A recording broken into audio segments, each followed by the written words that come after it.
Hello friends, आपका हमारे YouTube channel learn deep में स्वागत है। आज हम लोग अगले सेट का सॉल्यूशन करेंगे। देखेंगे क्वेश्चन नंबर 1 में लिखा हुआ है, देश का पहला फ्रंट विलेज बनेगा।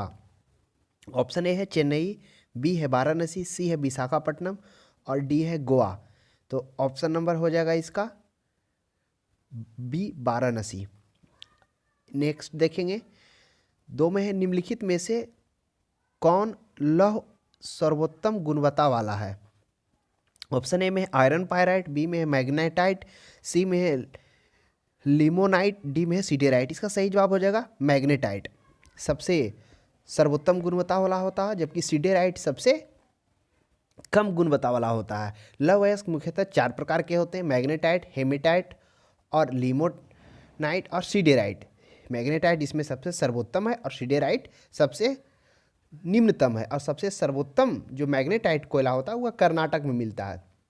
लेकिन अगर लौह अयस्क भंडार की बात की जाए पूरे भारत में, तो जो 3 लगातार राज्य हैं, प्रथम पर कर्नाटक है और द्वितीय में उड़ीसा है और तीसरा में झारखंड है। ध्यान रखेंगे, प्रश्न पूछ भी सकता है। नेक्स्ट देखेंगे, भारत को विनिर्माण केंद्र के रूप में बढ़ावा देने के लिए प्रारंभ की गई योजना। ऑप्शन ए है make in India, option B है smart city mission, option C है Atal pension Yojana, option D है प्रधानमंत्री मुद्रा योजना। तो इसका सही जवाब हो जाएगा option number A, make in India.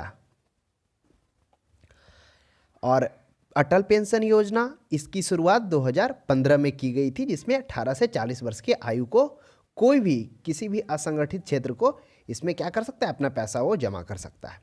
Next question है क्वेश्चन नंबर 4, निम्न में से कौन सा जीवाश्म ईंधन नहीं है। ए पेट्रोलियम, बी प्राकृतिक गैस, सी कोयला, डी परमाणु ऊर्जा। इसका सही जवाब हो जाएगा परमाणु ऊर्जा जीवाश्म ईंधन नहीं है। बाकी पेट्रोलियम, प्राकृतिक गैस, कोयला ये सभी जीवाश्म ईंधन है जो पृथ्वी के नीचे से निकलते हैं।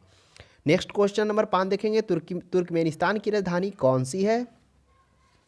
तो तुर्कमेनिस्तान की राजधानी ऑप्शन ए ताशकंद है, बी अबू धाबी, सी अंकारा, डी अशगाबाद। तो इसका ऑप्शन नंबर डी सही हो जाएगा, अशगाबाद तुर्कमेनिस्तान की राजधानी है। और इसके साथ ताशकंद किसकी राजधानी है, तो ताशकंद उज्बेकिस्तान की राजधानी है। ध्यान रखेंगे, अबू धाबी है, उसके बाद अंकारा है। अंकारा तुर्की की राजधानी है और अबू धाबी कहाँ स्थित है, सऊदी अरब में। नेक्स्ट देखेंगे, लोकसभा में अनुसूचित जाति के लिए खाली स्थान आरक्षित है। ऑप्शन ए में 86, ऑप्शन बी में 83, ऑप्शन डी में 84, ऑप्शन डी में 85। तो इसका जो सही जवाब हो जाएगा ऑप्शन नंबर सी, जिसमें 84 अनुसूचित जाति के लिए आरक्षित स्थान लोकसभा में है। ध्यान में रखेंगे। और लोकसभा का वर्णन अनुच्छेद 81 में किया गया है और राज्यसभा का 80 में किया गया, संसद का 79 में किया गया है, यह भी ध्यान रखेंगे।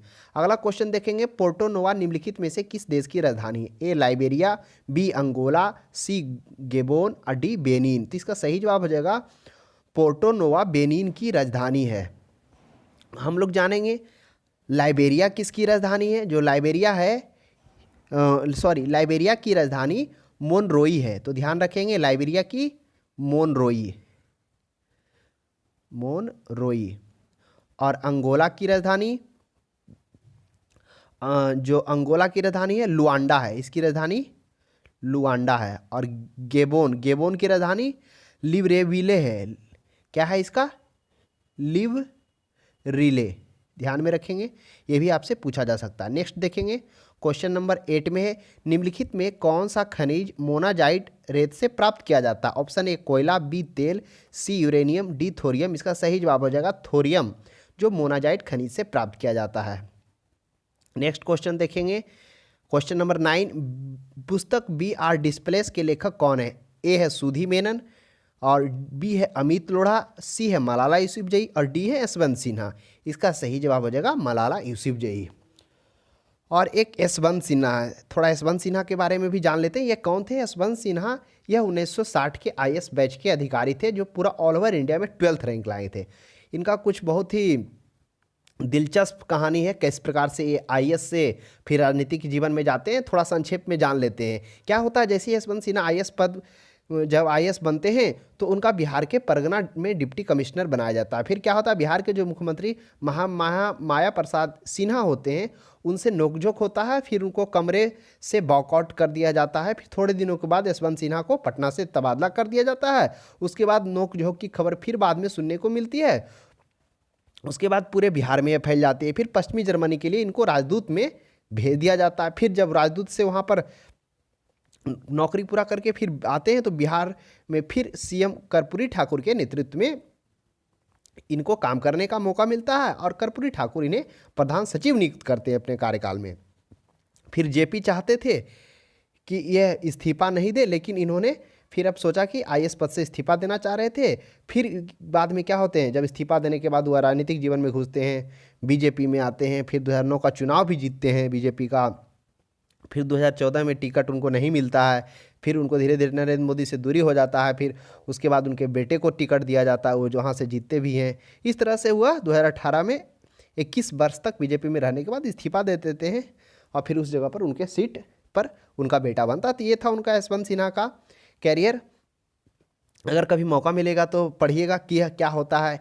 एक तरह से जब बोला जाता है, जब माया प्रसाद सिन्हा से इनकी नोकझोंक हुई थी तो दोनों में जब नोकझोंक हो रहा था तो यशवंत सिन्हा को यह बोल दिए थे कि आप मुख्यमंत्री हैं, कभी आईएएस नहीं बन सकते, लेकिन मैं आईएएस हूँ, एक दिन मुख्यमंत्री बन सकता हूँ।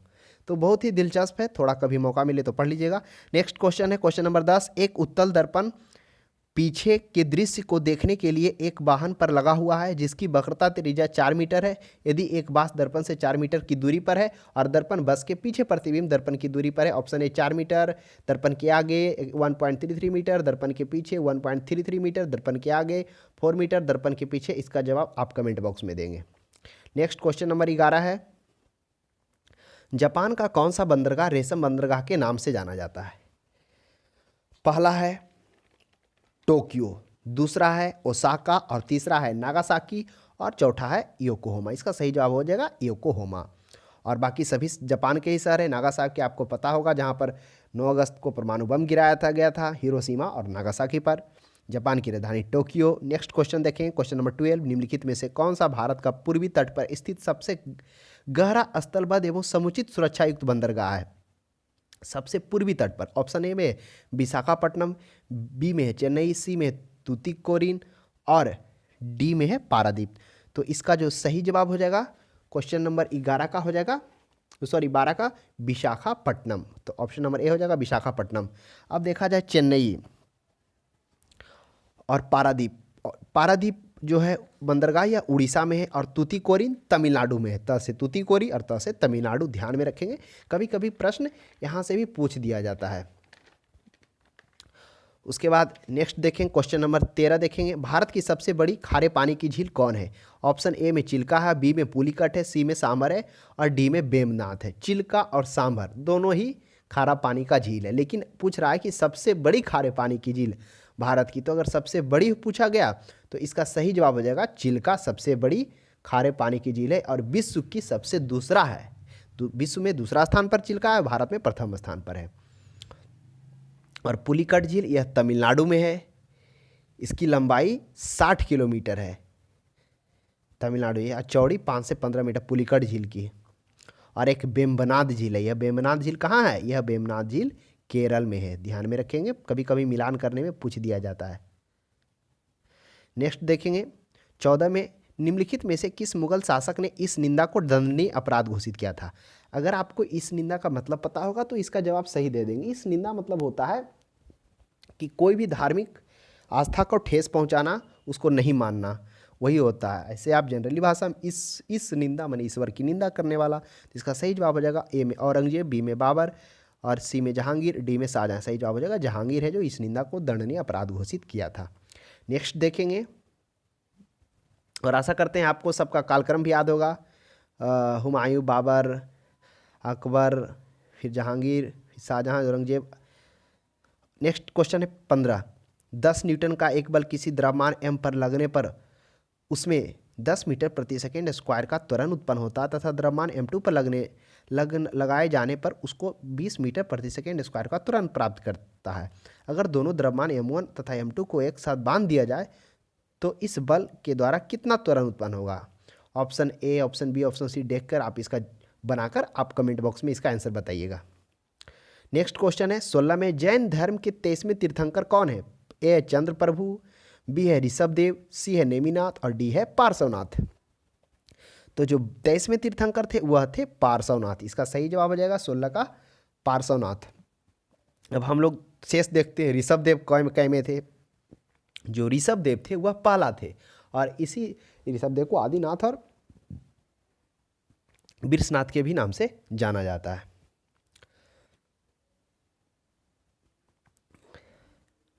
और नेमिनाथ, जो नेमिनाथ थे यह 22वें तीर्थंकर थे। नेक्स्ट क्वेश्चन देखेंगे सक्रियता श्रेणी में धातुओं की क्रियाशीलता का घटता हुआ सही क्रम क्या है? ऑप्शन ए में है मैग्नीशियम, फिर उससे छोटा कैल्शियम, कैल्शियम से छोटा Fe आयरन, आयरन से लोहा निकेल। सभी अगर ऑप्शंस को देखते हैं तो जो सबसे अधिक क्रियाशील है वह कैल्शियम है, फिर मैग्नीशियम है, फिर आयरन है, फिर निकेल। यही इसका क्रियाशीलता का घटता हुआ सही है। तो ऑप्शन नंबर डी इसका सही हो जाएगा। पहले कैल्शियम, उससे छोटा मैग्नीशियम, मैग्नीशियम से छोटा आयरन, आयरन से छोटा निकेल। नेक्स्ट क्वेश्चन देखेंगे निम्नलिखित में से किसे 2020 का राजीव गांधी खेल रत्न पुरस्कार कुश्ती के लिए दिया गया? आप ध्यान में रखेंगे कि राजीव गांधी खेल रत्न पुरस्कार यह 5 लोगों को दिया गया है। पहला दिया गया रोहित शर्मा को जो क्रिकेट से संबंधित है, दूसरा विनेश फोगाट को जो कुश्ती से संबंधित है, उसके बाद एक मरियप्पन को जो पारा एथलेटिक्स से है, उसके बाद एक रानी रामपाल जो क्रिकेट से संबंधित है, और बच गया एक और, एक कौन है? मनिका बत्रा जो टेबल टेनिस से है। तो उस 5 में से यहाँ पर ऑप्शन एक में देखिए विनेश फोगाट है, इसका सही जवाब हो जाएगा Vinesh Phogat, option number C. Next question number 19 देखेंगे निम्नलिखित में से कौन सा मृत ज्वालामुखी है? कौन है मृत ज्वालामुखी? ए में है माउंट फ्यूजियामा, बी में है माउंट एटना, सी में है माउंट पोपा और डी में स्ट्रॉम्बोली। इसका सही जवाब हो जाएगा माउंट पोपा। जो ऑप्शन ए में माउंट फ्यूजियामा है यह प्रसुप्त ज्वालामुखी है जो जापान में पाया जाता है, और जो माउंट एटना है और स्ट्रॉम्बोली है दोनों इटली में पाया जाता है। और यही स्ट्रॉम्बोली है जिसे भूमध्य सागर का प्रकाश स्तंभ भी कहा जाता है। प्रश्न यहाँ से भी दे देता है, तो ध्यान में रखेंगे। और अगर मृत ज्वालामुखी है तो कुछ मृत ज्वालामुखी जो बार बार एग्जाम्स में पूछे जाते हैं, तो थोड़ा एक बार हम लोग रिकॉल कर लेते हैं उसको। जो मृत ज्वालामुखी में कौन कौन है? एक कोह सुल्तान और देमबंद। कोह सुल्तान देमबंद यह ईरान का ज्वालामुखी है। पोपा तो यहाँ दिया हुआ है म्यांमार का है, या पोपा कहाँ का है? म्यांमार का। और किलिमंजारो जो अफ्रीका का मृत ज्वालामुखी है। और चिम्बराजो जो दक्षिण अमेरिका का है, यह विश्व में सबसे ऊंचे स्थान पर स्थित ज्वालामुखी एकांगुआ है। ये जो विश्व में सबसे ऊंचा स्थान पर स्थित जो मृत ज्वालामुखी एकांगुआ है जो एंडीज पर्वत पर है, इसकी ऊंचाई 6960। कभी कभी यही पूछ दिया जाता है डायरेक्ट, एकांगुआ कौन सा पर्वत पर है? तो एंडीज पर हो जाएगा। सबसे ऊंचा मृत ज्वालामुखी एकांगुआ। नेक्स्ट देखेंगे क्वेश्चन नंबर 20 कोरोना रोग का पहला केस भारत के किस राज्य में मिला था? ऑप्शन ए में है अरुणाचल प्रदेश, बी में है केरल, सी में है तमिलनाडु, डी में है कर्नाटक। तो इसका सही जवाब हो जाएगा केरल। नेक्स्ट क्वेश्चन 21 में है 21 में देखेंगे निम्नलिखित में कौन पंचायतों के वित्तीय स्थिति का पुनर्वलोकन करने के लिए वित्तीय आयोग का गठन कर सकता है? ऑप्शन ए में है संबंधित राज्य का पंचायती राज मंत्री, संबंधित राज्य का मुख्यमंत्री, संबंधित राज्य का वित्त मंत्री, संबंधित राज्य का राज्यपाल। तो इसका सही जवाब हो जाएगा कि वित्तीय स्थिति की पुनर्विलोकन करने के लिए वित्तीय आयोग का गठन संबंधित राज्य का पंचायती राज मंत्री कर सकता है। नेक्स्ट क्वेश्चन देखेंगे हम लोग क्वेश्चन नंबर 22 में किस संस्था ने 2020 को नोबेल शांति पुरस्कार जीता है? नोबेल शांति कौन जीता है? ए में संयुक्त राष्ट्र बाल कोष, बी में अंतर्राष्ट्रीय मुद्रा कोष, सी में विश्व स्वास्थ्य संगठन और विश्व खाद्य प्रोग्राम। तो शांति जो दिया गया है नोबेल शांति वह WFP वर्ल्ड फूड प्रोग्राम को दिया गया है। और हम लोग फिजिक्स में पढ़े थे पेनियार को दिया गया है, उसमें 3 गो को भी दिया गया है। कौन कौन थे? एक गेजेट थे, गेजमैन थे, गेज थे। तो आप ध्यान में रखेंगे। और शांति का इन्हें दिया गया है। बाकी रसायन का भी हम बताए थे और मेडिसिन का भी और इकोनॉमिक्स का भी, वो भी देख लेंगे आप। एक उसके बाद उसके बाद देखा जाए संयुक्त राष्ट्र जो यूनिसेफ है, यूनिसेफ का मुख्यालय कहाँ है? इसका मुख्यालय न्यूयॉर्क में है। और आईएमएफ का मुख्यालय वाशिंगटन डीसी में है। विश्व स्वास्थ्य संगठन का मुख्यालय जेनेवा में है। तो ध्यान रखेंगे, यूनिसेफ का न्यूयॉर्क में, आईएमएफ का वाशिंगटन डीसी में, और विश्व स्वास्थ्य संगठन का कहाँ? जिनेवा में। और जो वर्ल्ड खाद्य प्रोग्राम का इटली में है। नेक्स्ट क्वेश्चन देखेंगे, डाइक्लोरबॉस और साइपरमेथ्रिन और कार्बन डाइजीन निम्न में से किस प्रकार की दवा है? तो ऑप्शन ए है ज्वारनाशक दवा, बी में धक्का रोधी, एंटी कैंसर दवा, कीटनाशक। सही जवाब हो जाएगा डाइक्लोरोबॉक्स, साइपरमेथ्रिन, कार्बन डाइजीन कीटनाशक है। नेक्स्ट क्वेश्चन देखेंगे, प्रत्येक वर्ष की खाली स्थान को विश्व पर्यावरण दिवस मनाया जाता है। ऑप्शन ए 22 मई को, 5 जुलाई को, 5 जून को, 11 मई को। तो इसका जो सही जवाब हो जाएगा 5 जून को विश्व पर्यावरण दिवस मनाया जाता है। और 22 मई है। देखिए हम आपको ये टर्म बताए थे 22 वाला, 22 मार्च, 22 अप्रैल, 22 मई, यानी मार्च अप्रैल मई। पहले क्या हुआ? पहले पानी आया, पानी पृथ्वी पर गया, फिर जैव विविधता आया। यानी 22 मार्च को जल दिवस, और 22 मार्च अप्रैल को पृथ्वी दिवस, और 22 मई को जैव विविधता दिवस। इस तरह से आप याद भी रख सकते हैं। उसके बाद नेक्स्ट हम लोग देखते हैं क्वेश्चन नंबर 25, सविनय अवज्ञा आंदोलन किस घटना से पहले घटित हुआ था? यानी यह जो सविनय अवज्ञा आंदोलन है किस घटना से पहले घटित हुआ था? ऑप्शन ए में देखिए पूर्ण स्वराज की घोषणा, पूर्ण स्वराज की मांग कब की गई थी? 1942 ईस्वी में किया गया था। कब किया गया था? जब द्वितीय विश्व युद्ध होता है, उसमें बात कर लिया जाता है कि उस युद्ध के बाद भारत को आज़ादी दिया जाएगा। उसके बाद सविनय अवज्ञा आंदोलन चलाते हैं, उससे पहले ही चलता है, और उसी में महात्मा गांधी के द्वारा यह आंदोलन पकड़ लिया जाता है कि हम आज़ादी लेकर ही रहेंगे। फिर दांडी मार्च की बात की जाए, दांडी मार्च होता है 6 अप्रैल 1930 ईस्वी को, यहाँ से स्टार्ट हो जाता है। गांधी इरविन समझौता 31 को हो जाता है 1931 को। क्रिप्स मिशन की असफलता, यह क्रिप्स मिशन जब भारत में आता है उसकी असफलता। तो इसका जो सही जवाब हो जाएगा, क्या हो जाएगा? गांधी इरविन समझौता। क्योंकि जब सविनय अवज्ञा आंदोलन स्टार्ट हो जाता है तभी तो गांधी इरविन समझौता होता है ना। क्योंकि इधर क्या होता है, सविनय अवज्ञा आंदोलन चल रहा होता है और गांधी इरविन जी के बीच क्या होता है, एक समझौता होता है। और समझौता इरविन इसलिए करता है क्योंकि यह जो आंदोलन चलाया गया था 11 सूत्री मांग को लेकर गांधी जी द्वारा प्रारंभ किया गया था, और उसमें इरविन उनकी बातों को ध्यान नहीं देता है, इग्नोर करता है। इसी को लेकर वो आंदोलन चलाते हैं। जब ये आंदोलन धीरे धीरे बड़ा होने लगता है, बृहत रूप, तो इरविन को डर ऐसा लगने लगता है, उसको यह सताने लगता है कि क्योंकि यह आंदोलन कहीं ना 1957 ऐसा क्रांति हो जाए, धीरे धीरे मतलब बहुत बड़ा रूप धर ले। इसको लेके वह गांधी और इरविन के बीच समझौता भी होता है, और इसी के बाद वह गोलमेज सम्मेलन, द्वितीय गोलमेज सम्मेलन में भाग लेते हैं। तो जो गांधी इरविन समझौता है उससे पहले ये घटित हुआ था, यानी उसके बाद ये होता है समझौता। तो क्लियर है, सही सी ही होगा। अगर आपके अनुसार कुछ अगर लगता है तो आप कमेंट बॉक्स में कमेंट अपना दे सकते हैं, सजेस्ट कर सकते हैं। नेक्स्ट है 26, बर्मा किस वर्ष ब्रिटिश आधिपत्य से मुक्त हुआ था? 1948 में, 1947 में, 1942 में, 1939 में। ऑप्शन है 1948 में हुआ था। नेक्स्ट क्वेश्चन देखेंगे 27, निम्नलिखित में से किस टीम ने आईपीएल मुकाबला 2019 जीता था? ए है Rajasthan royal, Chennai super king, Mumbai Indians. Chennai जो क्रिकेट देखते होंगे उनको तो मुंह पर होगा। मुंबई इंडियंस आईपीएल का मुकाबला जीता था। थोड़ा जान लेते हैं आईपीएल के बारे में। पर्पल कप किनको मिला था, ऑरेंज कप किनको मिला था? तो जो ऑरेंज कप दिया जाता है सबसे ज़्यादा रन बनाने वाले को, ऑरेंज यानी रन, तो मिला था केएल राहुल को, जो भारतीय हैं, पता होगा। उसके बाद सबसे ज़्यादा जो पर्पल कप मिला था वह रबाडा को मिला था, जो 30 विकेट लिया था। और एक किसान है जो सबसे ज़्यादा छक्का मारे थे, उनको मोस्ट सिक्सेस के लिए मिला था। ध्यान रखेंगे, प्रश्न यहाँ से भी बन सकते हैं। नेक्स्ट क्वेश्चन है, क्रिकेट कैप्टेंसी एंड कंट्रोवर्सी नामक पुस्तक के जीवन की घटनाओं पर आधारित है। ए Mahendra Singh Dhoni, B Kapil Dev, Azharuddin, Saurabh Ganguly, D option Saurabh Ganguly पर आधारित है। नेक्स्ट क्वेश्चन है, नाथपा झाकरी परियोजना निम्नलिखित में से किस नदी पर अवस्थित है? तो जो नाथपा झाकरी परियोजना है, ऑप्शन ए में ब्यास है, बी में झेलम है, सी में रावी है, डी में सतलज है। सतलज नदी पर नाथपा झाकरी परियोजना स्थित है। सतलज नदी पर और भी इम्पोर्टेंट परियोजना है जिनसे प्रश्न पूछे जाते हैं। एक इंदिरा गांधी नहर परियोजना, यह हिमाचल प्रदेश में सतलज नदी पर भी है। उसके बाद सरहिंद नहर परियोजना, यह भी सतलज नदी पर है। तो सरहिंद, इंदिरा और नाथपा झाकरी। उसके बाद ऑप्शन ए में ब्यास पर कौन सा? ब्यास परियोजना। झेलम पर कौन सा है? तो तुलबुल परियोजना। झेलम पर कौन है? तरतुलबुल तुलबुल परियोजना। और रावी पर बात की जाए तो रावी पे कौन सी परियोजना है?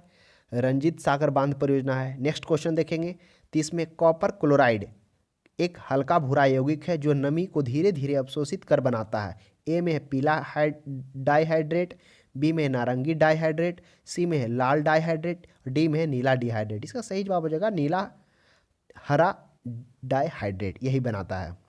नेक्स्ट क्वेश्चन देखेंगे पालघाट स्थित है। क्या है पालघाट? ऑप्शन ए में है बंगलोर एवं मंगलोर के बीच, ऑप्शन बी में है मदुरई एवं तिरुवनंतपुरम के बीच, कोयम्बटूर और पालक्कड़ के बीच में, पुणे और मुंबई के बीच में। तो जो इसका सही जवाब हो जाएगा ऑप्शन ए कोयम्बटूर और पालक्कड़ के बीच में। देखिए पालघाट जो है वह दर्रा भी है, पालघाट दर्रा, वही नामकरण वहीं से हुआ है उसका। तो देखा जाए जो यह जो दर्रा है पालघाट, यह दक्षिण भारत के मध्य केरल राज्य में स्थित है। पालघाट दर्रा खासकर यह जो है जो नीलगिरी पहाड़ियाँ, जो उत्तर में नीलगिरी पहाड़ियाँ हैं और अन्नामलाई पहाड़ियाँ दक्षिण में है। जो नीलगिरी पहाड़ियाँ वो अन्नामलाई जो दक्षिण में है के बीच में स्थित यह दर्रा लगभग 32 किलोमीटर का चौड़ा है। कितना किलोमीटर है? 32 किलोमीटर चौड़ा है यह। केरल में यह पालघाट को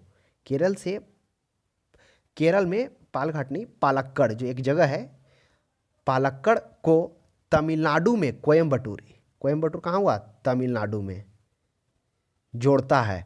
और यह पोलाची को से भी जोड़ता है, एक और जगह पोलाची उसको जोड़ता है। तो ध्यान रखेंगे पालघाट कहाँ है? यह केरल के मध्य में स्थित है, नीलगिरी पहाड़ी और अन्नामलाई पहाड़ियों के बीच में स्थित है। 32 किलोमीटर का दर्रा है। कभी कभी ये भी जुड़ता है कि दोनों को बीच में कौन जोड़ता है। नेक्स्ट क्वेश्चन देखेंगे 32 में हिमा दास जिसने 2019 के कलांडो चेक रिपब्लिक में स्वर्ण पदक जीता, बैडमिंटन से संबंध है, कुश्ती से संबंध है, एथलेटिक्स से संबंध है, फुटबॉल से संबंध है। तो जो इसका संबंध है हिमा दास का एथलेटिक्स थी। और कुछ और भी देखेंगे, विभिन्न खेलों से संबंधित खिलाड़ियों के बारे में कभी कभी प्रश्न पूछ दिया जाता है, थोड़ा जान लेंगे। जैसे एक जीव मिल्खा सिंह है और ज्योति रांधवा, टाइगर वुड, ये जो है गोल्फ से संबंधित है। कौन कौन? जीव मिल्खा, ज्योति रांधवा, टाइगर वुड्स, ये गोल्फ से संबंधित है। उसके बाद एक और सोमदेव बर्मन जो लॉन टेनिस से संबंधित है।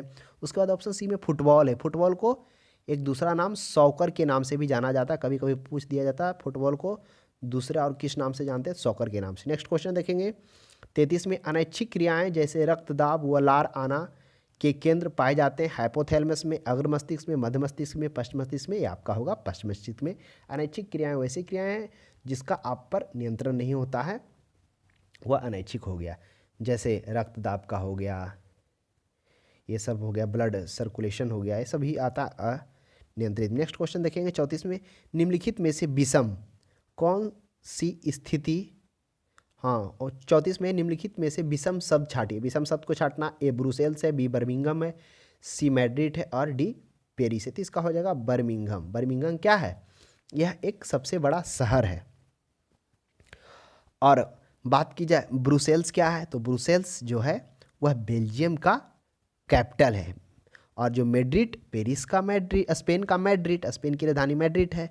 और जो पेरिस है वह फ्रांस की राजधानी पेरिस है। तो इस तरह से हम लोगों ने यहाँ पे देख लिया। और बर्मिंघम जो क्या है, वह सेकेंड लार्जेस्ट सिटी है यूनाइटेड स्टेट का। तो ब्रुसेल्स किसका कैपिटल है? बेल्जियम का, ब से बेल्जियम और ब से ब्रुसेल्स। और मैड्रिड स्पेन का मैड्रिड और पेरिस फ्रांस का पेरिस। नेक्स्ट क्वेश्चन 35 है, 35 में देखेंगे निम्नलिखित में कौन सी स्थिति वायु के द्रवीकरण के लिए आदर्श है? जो वायु का द्रवीकरण है कौन सा स्थिति आदर्श है? तो ऑप्शन ए में दाब घटना, तापमान बढ़ाना, बी में है तापमान बढ़ाना, सी में दाब बढ़ाना और तापमान घटाना, डी में दाब बढ़ाना।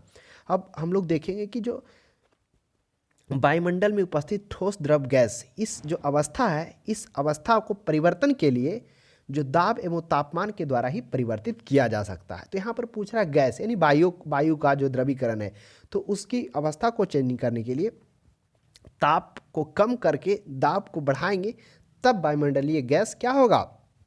द्रव में परिवर्तित होगा। तो देख लीजिए कौन सा इसमें ऑप्शन है जिसमें हम दाब को बढ़ाएंगे, दाब बढ़ाना और तापमान घटाना। ऑप्शन नंबर सी होगा। इसमें क्या होगा? वायु का द्रवीकरण होगा। नेक्स्ट क्वेश्चन देखेंगे यूरिया का उपयोग किया जाता है उत्प्रेरक के रूप में, कीटनाशक के रूप में, विस्फोटक के रूप में, उर्वरक। आप लोग अगर को पता ही होगा इसका आंसर, क्योंकि यूरिया उर्वरक के रूप में। जो कृषि से रिलेटेड होंगे उनको पता होगा उर्वरक के रूप में उपयोग किया था। नेक्स्ट क्वेश्चन देखेंगे 37 में, भारत की निम्नलिखित में से कौन सी नदी भ्रंश घाटी से बहती है? ए नर्मदा है, गंगा है, कावेरी है और कृष्णा है। तो इसका सही जवाब हो जाएगा नर्मदा। अब थोड़ा हम लोग समझेंगे। देखिए कभी कभी हम लोग कन्फ्यूज कर जाते हैं। ये क्वेश्चन 2-3 तरह से पूछता है। इस चूरी बनाती है, उसके बाद कौन सी भ्रंश घाटी बनाती है, तो इस तरह से क्वेश्चन पूछता है। तो आप समझिए कि भ्रंश क्या होता है, भ्रंश का मतलब होता क्या है। यानी कहने का मतलब जब क्या होता है, जब नदियाँ, जैसे कहने का मतलब भ्रंश घाटी क्या होता है, जैसे मान लेते हैं नदियाँ बहती है, जब नदियाँ बहती है तब वह क्या करती है, भ्रंश का निर्माण करती है। मान लेते हैं जैसे ये नदी हुआ, ये नदी बह रहा है, ये समतल मैदान है, यानी जब यह भ्रंश, यानी भ्रंश मतलब हो गया एक गड्ढा निर्माण करेगी। ये नॉर्मल है, यानी यह जो है आपका नॉर्मल है। लेकिन जब क्या हो गया, नदी को बहने के क्रम में यहाँ पर भ्रंश तैयार हुआ, यानी जब धंस गया नीचे ज़मीन, यही होता है भ्रंश घाटी। यानी क्या होता है, भ्रंश होना, ज़मीन का गड्ढा बन जाना, ये भ्रंश घाटी होता है। तो इसी को कहते हैं भ्रंश। अब जो भ्रंश घाटी होता है यह 2 प्रकार के होता है। एक जो होता है एक सामान्य होता है और एक व्युत्क्रम होता है। जैसे मान लेते हैं, समझाते हैं आपको। सामान्य में क्या होता है, इस प्रकार से ये आपका समतल मैदान है, तो ये समतल मैदान है, इसमें क्या होता है, ये समतल मैदान में यहाँ से, ये समतल है, यहाँ से पानी जा रहा है, यानी नदी जा रही है। तो क्या होता है, कभी कभी आपको क्या देखने को मिलता है कि हल्का सा जिस मैदान से वह बह रही है उससे नीचे वह क्या करती है, यानी हल्का नीचे भ्रंश तैयार करती है, यानी नीचे गड्ढा हो जाता है। ये जा रहा है फिर अचानक गड्ढा हो गया, तो ये होता है सामान्य। और जो एक होता है व्युत्क्रम, व्युत्क्रम में क्या होता है, जैसे मान लेते हैं ये समतल है, यहाँ से नदी बह रही है, ये इधर से जा रही है, और ये गड्ढा हो जाने के कारण यह जो प्लेट होता है यह नीचे की ओर आ जाता है, यानी इसके जस्ट नीचे हो जाता है। यह इधर हो जाता है और यह इधर हो जाता है, मतलब 2 खंड में निर्माण होता है। और इसी खंड को जब ये नीचे हो जाता है तो दोनों क्या होता है, आपस में टकराता है, और यही टकराने से पहाड़ पर्वत का भी निर्माण होता है।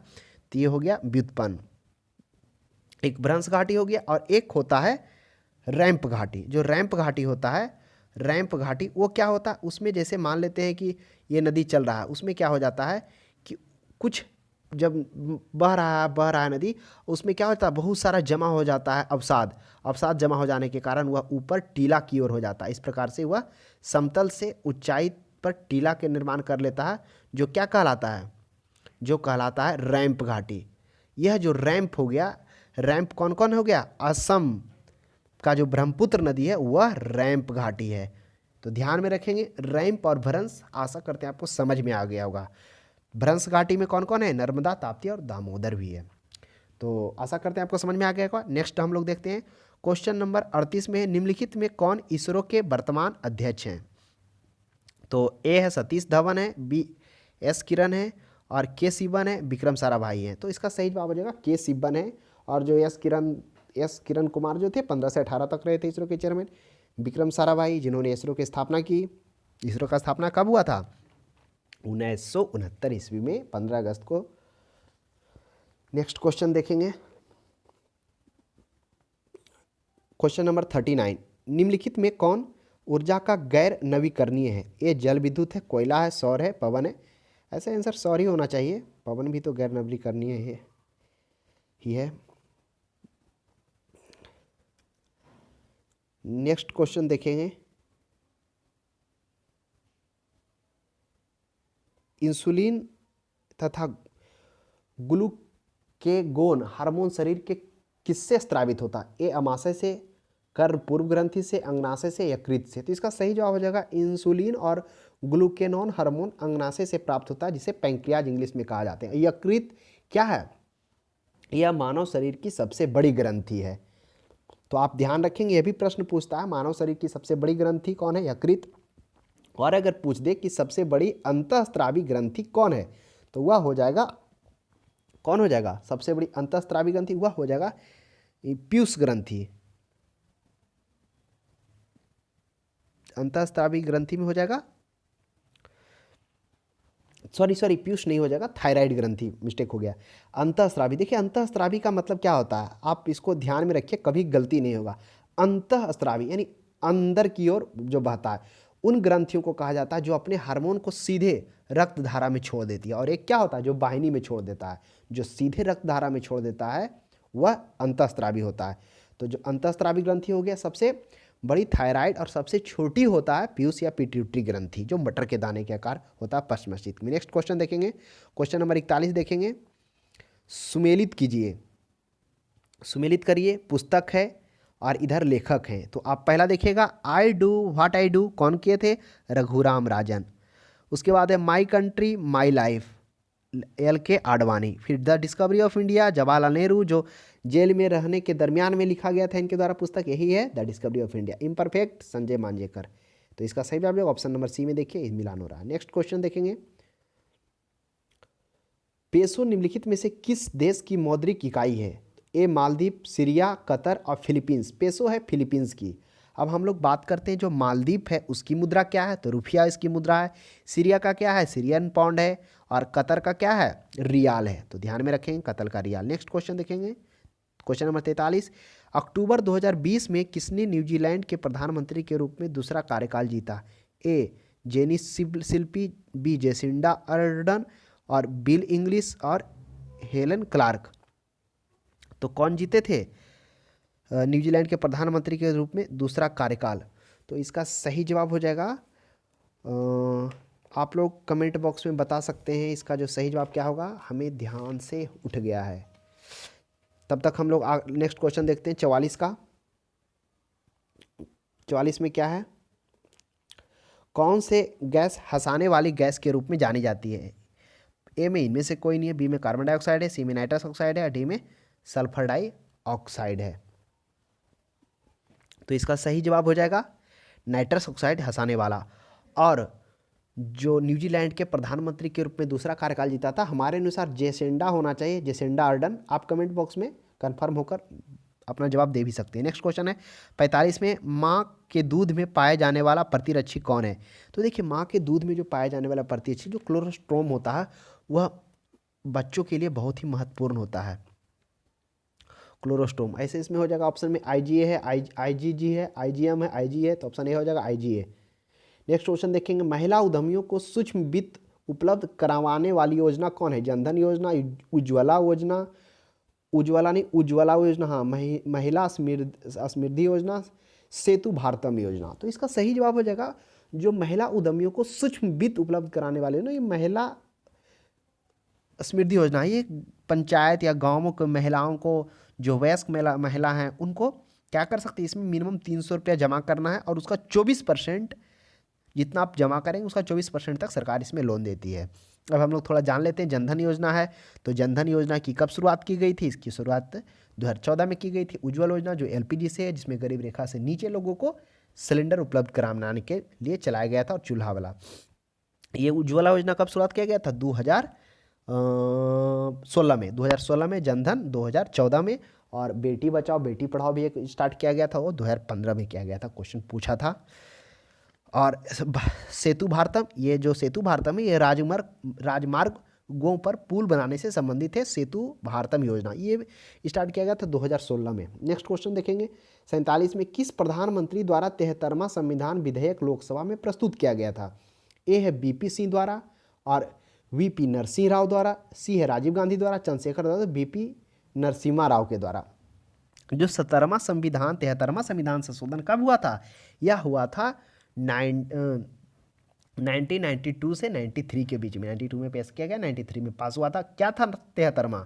आप याद करिए, जब अनुसूची हम आपको पढ़ाए थे उसमें बताए थे कि जो 73वां संविधान संशोधन था वह 1992-93 में लाया गया था। इसमें पंचायती को जोड़ा गया था। इसमें पंचायत के लिए 29 कार्य क्षेत्र का निर्धारण किया गया था। उसके बाद एक 74वां था, वो भी 1992-93 में हुआ था, जो नगर पालिका प्रशासन से संबंधित लाया गया था। उसमें 18 कार्य क्षेत्रों को रखा गया था। नेक्स्ट क्वेश्चन देखेंगे 48 में, राजा रवि वर्मा कौन थे? राजा रवि वर्मा चित्रकार हैं, कवि हैं, राजनीतिज्ञ हैं, धर्मशास्त्री हैं। तो राजा रवि वर्मा चित्रकार हैं। नेक्स्ट क्वेश्चन देखेंगे, पंजाब में भूमि क्षति के प्रमुख कारण क्या है?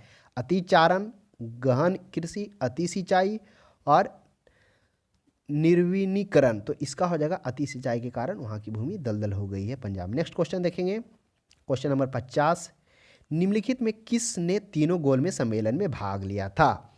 ए है मोहनदास करमचंद गांधी, मदन मोहन मालवीय, वल्लभ भाई पटेल, बी आर अम्बेडकर। तो आपको पता होगा जो तीनों गोलमेज में सम्मेलन में बी आर अम्बेडकर लिए थे और महात्मा गांधी मात्र द्वितीय गोलमेज सम्मेलन में मात्र भाग लिए थे। वही कांग्रेस का मात्र एक अधिवेशन होता है जो द्वितीय में गांधी जी ने नेतृत्व किया था, भाग लिए थे। देखिए आप ध्यान करिए, यही तीनों गोलमेज जो सम्मेलन हुआ था, बी आर अम्बेडकर जब वहाँ से वापस लौटते हैं तो रैमजे जो वहाँ का पीएम रहता है मैकडोनाल्ड के अधीन में क्या कहता है, सांप्रदायिक पंचायत किया जाता है, उसमें बात किया जाता है। यह भी जब बी आर अम्बेडकर वहाँ से वापस आते हैं तो क्या होते हैं, यह भी मांग करते हैं दलितों के लिए सांप्रदायिक निर्वाचन, लेकिन महात्मा गांधी इसका विरोध करते हैं और अनशन पर बैठते हैं और वह नहीं कहते हैं, वह कहते हैं कि हम दलितों का सांप्रदायिक निर्वाचन नहीं करेंगे, उनके सीटों को संख्या को जरूर बढ़ा देंगे। तो वही 72 से बढ़ाकर शायद 144 के आसपास किया गया था, लेकिन सांप्रदायिक निर्वाचन दलित के लिए नहीं किया गया था। वह इसलिए नहीं, महात्मा गांधी बोल रहे थे कि इससे बीच क्या हो जाएगा, गरीब और अमीर का फर्क बहुत बढ़ जाएगा, उनका शोषण मतलब फिर से लोगों के द्वारा किया जाएगा। उन्होंने इसलिए सोचा कि सभी का समान मत होना चाहिए, सभी को एक वोट का अधिकार होना चाहिए। इसलिए फिर वही हुआ था, नेहरू और गांधी, बी आर अम्बेडकर और गांधी जी में एक पैक्ट हुआ था। नेक्स्ट देखेंगे क्वेश्चन 51, निम्नलिखित में कौन सा युग्म सुमेलित नहीं है? संविधान निर्माण सभा की समितियां कौन कौन सा नहीं है? ए में है संचालन समिति। तो संचालन समिति का आपको पता होगा डॉक्टर राजेंद्र प्रसाद इसका अध्यक्ष थे, तो ये तो पहले ही गलती हो गया, जीबी मालंकर नहीं होंगे। और प्रांतीय संविधान समिति के सरदार पटेल सही है, हाँ सरदार पटेल को, वल्लभ भाई पटेल को लाया गया था क्योंकि प्रांत के जितना था उनको अधिकार दिया गया था भारत के प्रांतों में मिलाने के लिए। प्रारूप समिति का डॉक्टर बी आर अम्बेडकर को नियुक्त किया गया था, अध्यक्ष थे, और साथ में इनके और 7 सदस्य को नियुक्त किया गया था, लेकिन अध्यक्ष बी आर अम्बेडकर थे। संघीय शक्ति समिति के अध्यक्ष जवाहरलाल नेहरू, बिल्कुल सही है। तो ऑप्शन 1 हो जाएगा इसका सही, गलत जो होंगे doctor Rajendra Prasad. Next question देखेंगे 52 में, भारतीय ध्वज संहिता कब लाई गई? 2003 में, 2000 में, 2001 में, 2002 में भारतीय ध्वज संहिता 2002 में लाई गई थी, ध्यान में रखेंगे। नेक्स्ट क्वेश्चन 53 में, निम्नलिखित में किसे प्रवासी भारतीय सम्मान 2019 से पुरस्कृत किया गया? प्रताप रेड्डी को, राजेंद्र कुमार जोशी को, कमल कसात को, उमेश सिंह को। राजेंद्र कुमार जोशी को जो एक स्विट्जरलैंड की निवासी हैं, स्विट्जरलैंड में बसे भारतीय मूल के वैज्ञानिक हैं, इन्हीं को दिया गया भारतीय प्रवासी सम्मान 2019 से सम्मानित किया गया। नेक्स्ट क्वेश्चन देखेंगे, वह कौन सा रोग जिसे विषाणु से होता है? तो ए में है मलेरिया, बी में है चिकन पॉक्स, सी डी में टाइफाइड। तो इसका हो जाएगा विषाणु से चिकन पॉक्स। तो इस तरह से आज हम लोग 54 क्वेश्चन देखे जो आगामी 17 तारीख का बिहार रेंज ऑफिसर का एग्जाम है उसके लिए बहुत ही महत्वपूर्ण है। तो आप इसे एक बार ज़रूर देख लेंगे, बना लेंगे। तो आज के लिए इतना ही, अब हम लोग अगले सेट में मिलते हैं, तब तक के लिए धन्यवाद।